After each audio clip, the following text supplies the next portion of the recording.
What is up, everybody? So we are sitting here on a Monday. Packers just came off a victory, beating the Buccaneers 14-12. It came down to the wire. The defense played a great game. Special teams played a great game. The offense started off hot and then slowly throughout the game weren't able to move the ball.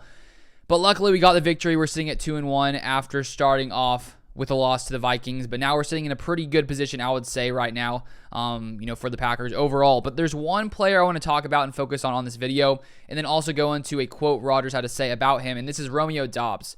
So this week coming in, we knew the Packers were going to be without Sammy Watkins with him placed on the injured reserve. He'll at least be out another 3 games because you have to be on the IR for at least 4 games once you're placed on there. And then, of course, Christian Watson also is out with a hamstring injury.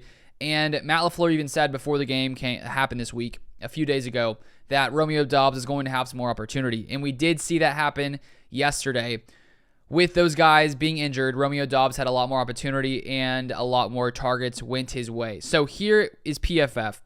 And we can see, one of the reasons Romeo Dobbs performed better yesterday was because he had a lot more opportunities. So if we look at snaps, here's the first 3 weeks of the season for Romeo Dobbs.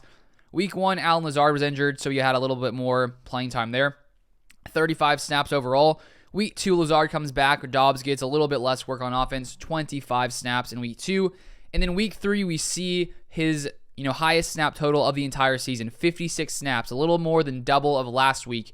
And with him playing a lot more, he was targeted a lot by Aaron Rodgers, and we'll look at his stats here. So here are his entire season stats. But Week 3, targeted 8 times, had 8 receptions for 73 yards, and then his first touchdown of his entire career. So that 8 reception game by Romeo Dobbs was only second to another Packers player, can't remember his name, from the 50s, who as a rookie had 9 receptions in one game. So Romeo Dobbs almost tied the Packers' single game reception record for a rookie with 8 receptions. So with him having all the opportunity, he made the most of it, had a touchdown. Rodgers trusted him in this game, and it seems like they're building that trust. And I want to read a quote here from Aaron Rodgers, a little short excerpt from his press conference after the game when asked about Romeo Dobbs. So here is from a Packers.com article. They have a couple quotes here. First, we have from LaFleur on Dobbs. He says, "You guys can all see his acceleration in his strong hands," LaFleur said. Added Rodgers, "The thing about Romeo that gives you confidence is he catches the ball with his hands," he said, adding he teased him Friday in practice when he made one body catch. "He's learning. I felt like his route running was pretty solid today. We'll go back and look at the tape and see if there were more opportunities for him." So it's awesome to see Romeo Dobbs taking some steps forward, progressing, seeing Rodgers sort of building that trust with him, with Rodgers noting the way he catches the ball, that his route running looks pretty solid. And honestly, my takeaway from this game, with Romeo Dobbs having more opportunity, performing well, coming in and making the most of the extra targets he had today, was we need to continue to have Romeo Dobbs out there, even if Sammy Watkins comes back, even when Christian Watson is healthy. I think we've seen that Romeo Dobbs is a very talented young player. He is quick, he is fast, he can, he's strong, he can do lots of things with balls in his hands. And I think that coming forward, the Packers need to rely more on Romeo Dobbs because we've seen just sort of what he can do and the kind of player he is. And I think that as time goes by, as we've all sort of talked about, that the more opportunity he has, the more time that all these rookies, or all the rookie players here, including Romeo Dobbs, have with Rodgers, the better they're going to be. And hopefully as the season progresses, as the end of the season nears, these guys can continue to, build the chemistry with Rodgers, and this unit can hopefully get better. Because yesterday, the first few drives, this offense looked incredible. I mean, we were moving the ball at will. There were no issues whatsoever. And it was after that Aaron Jones fumble near the goal line, near the end of the first half, that this Packers offense wasn't really able to do anything for the rest of the game. So hopefully, as we go forward, we can build on this, the first few series where we really played well, and hopefully go forward from that. But I want to take a look here as well at Rodgers. And let me find, there's one stat that I was looking for.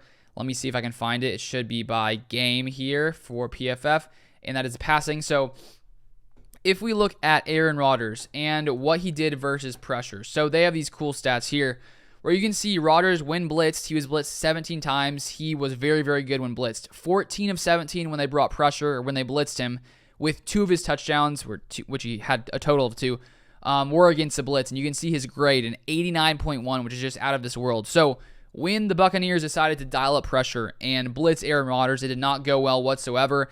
And in the past couple of weeks, we've heard Rodgers talk about lots of these defenses in the NFL nowadays, utilizing lots of those like deep two shell coverages where there's safety sitting back and you sort of have to be more patient and be more efficient, and there's not as many, big plays available when they're sitting both of their safeties back there. But when the Buccaneers brought pressure, when Rodgers had that pressure in his face, he was able to come through and perform well. So I hope more teams come inside to blitz Rodgers, because he's pretty, good at finding the open guy pretty quickly when you're bringing more guys than usual on the defense. But overall, I'm satisfied with the win. Obviously, there's always things to improve on. This offense can clearly get better, but it was a really, really good Buccaneers defense overall. They came into the game, I think they had only allowed 1 touchdown.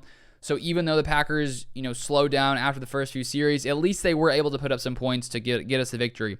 At the end of the day, it did come down to this defensive play. Overall, an incredible game by the defense. The special teams played really well, especially the punt coverage, considering we had to punt a lot in this game. So I'm pretty confident in what the Packers are looking like right now. Lots of things to improve on, but teams around the NFL, there's always things to improve. We saw the Colts beat the Chiefs. So I think there are some teams around the league that have some more worries than the Packers. And so to sit at 2-1 after 3 weeks is great. Great for the Packers. And now we'll come into week 4 playing against the Patriots. They could be with Mac Jones, who suffered, I think, a high ankle sprain this past week. So lots of things to watch out for in this next week. But that is all I have for today. Thank you so much for watching, as always, and I'll see you guys next time.